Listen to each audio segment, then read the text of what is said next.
Hata mimi tu wamenishangaa, wananiuliza wewe ndio Pacome. Get out. Sitoki.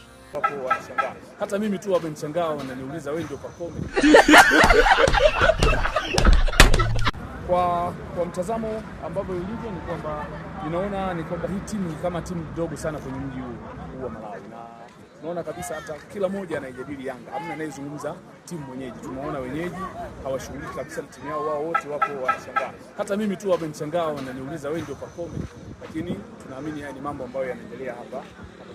Ninachoweza kusema ni kwamba Watanzania popote walipo, tunataka tuhakikishie kabisa kwamba sisi tumekuja kufuata pointi 3 ambazo zitatupeleka kwenye hatua ya makundi, ambao mwaka huu pamoja na kufika makundi tunatamani kufika robo finali, na baada ya kufika robo finali tu kufanya kile ambacho tulifanya kwenye shirikisho kwamba baada ya kufika robo finali tunakwenda nusu finali, hatimaye tutakwenda kucheza finali. Ndio lengo letu kubwa ambalo tulikuwa tunataka. Lakini vinginevyo nataka kuhakikishia kabisa leo kwenye uwanja mpya, uwanja wa kisasa, tunakwenda kuonesha mpira wa kisasa.